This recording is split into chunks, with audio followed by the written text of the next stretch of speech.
Welcome to চায়ের আড্ডা। আজকে একটা নতুন ভিডিও নিয়ে চলে এসেছি। আর আমরা এসেছি বাঙালিদের খুব জনপ্রিয় এবং কলকাতার খুব কাছে একটা ডেস্টিনেশন মন্দারমণিতে। আর এই ভিডিওতে একটা দারুণ রিসর্টের খবর তোমাদেরকে দেব।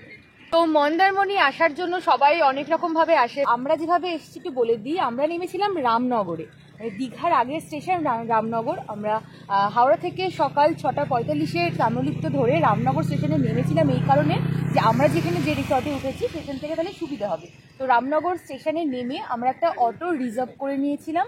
সেই অটোর ডিটেলস আমি ডেসক্রিপশন বক্সে দিয়ে দেবো। অটোতে আমাদের 30 মিনিট সময় লেগেছিল, আর আমাদের রিজার্ভ করতে যেহেতু হয়েছিল তো 400 আমাদের লেগেছিল। তো ভিডিওটা দেখতে থাকো, কেমন লাগলো আমাকে জানিও কমেন্ট করে।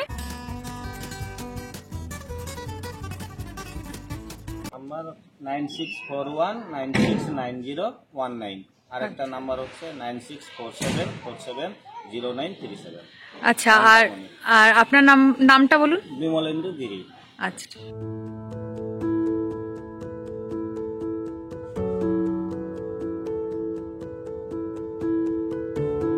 যে কোনো হোটেলের রুম ট্যারিফ সারা বছর বিভিন্ন সময়ে ভ্যারি করে, তা আপনারা সবাই জানেন। আমরা বুক করেছিলাম গোয়াই বিবো থেকে এবং উইকডেজে। এখানে 3টে রুম ক্যাটাগরি আছে, ভিলা, প্ল্যাটিনাম আর টাইটেনিয়াম। আমরা বুক করেছিলাম প্ল্যাটিনাম রুম। আমাদের 2 রাতের রুম ট্যারিফ উইথ ব্রেকফাস্ট কত পড়েছিল তা আপনারা স্ক্রিনে দেখতে পাচ্ছেন। আমরা যখন চেক ইন করি ওরা নিজের থেকে হাইস্ট ক্যাটাগরি মানে টাইটেনিয়ামে আমাদের আপগ্রেড করে দেন, যেটা আমাদের খুবই ভালো লাগে।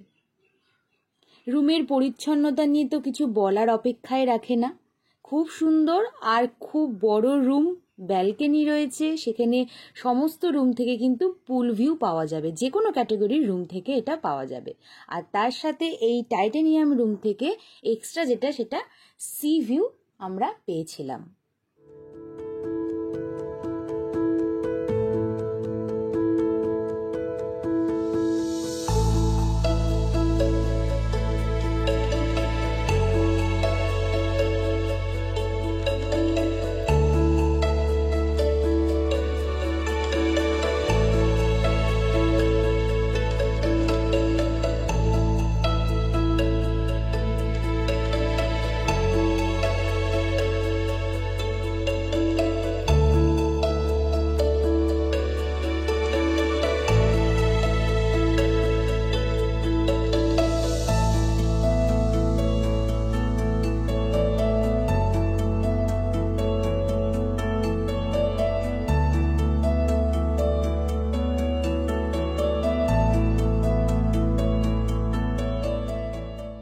যারা চ্যানেলটাতে নতুন এসেছেন, ভিডিওগুলো দেখছেন, তাদেরকে বলবো যদি ভিডিওগুলো ভালো লেগে থাকে তাহলে কিন্তু প্লিজ লাইক করবেন এবং সাবস্ক্রাইব করতে ভুলবেন না।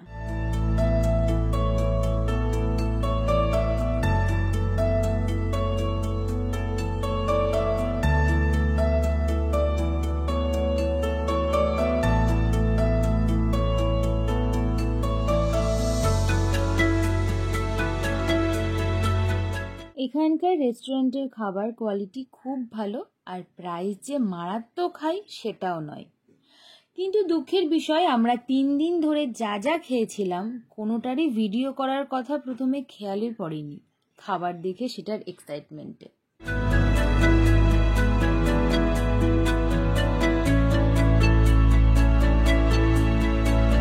আসলে মন্দারমণিতে গিয়ে যে 2 দিনের জন্য বা 1 দিনের জন্য গিয়ে যে আমরা যে সময়টা কাটাই, অ্যাকচুয়ালি কিন্তু তার ম্যাক্সিমাম সময়টাই কিন্তু রিসর্ট কেন্দ্রিকই কিন্তু হয়। মানে কেন বলছি, যে সাইট সিন যে খুব বেশি আছে বা অনেক কিছু আছে, বা বিশেষ করে খুব গরমে গেলেও যে বাইরে তো আমরা চাইলেও বেরোতে পারি না, তো আমাদের কিন্তু সবটাই কিন্তু রিসর্ট কেন্দ্রিক বা হোটেল কেন্দ্রিক হয়। তো সেই জন্য কিন্তু এই যে রিসর্ট যদি এই রকম এত সুন্দর হয়, তার সঙ্গে এই রকম পুল, তাহলে বোধহয় জমেই যায়। মন্দারমণিতে এই রিসর্টটা দারুণ লেগেছে, 100% রেকমেন্ড করছি।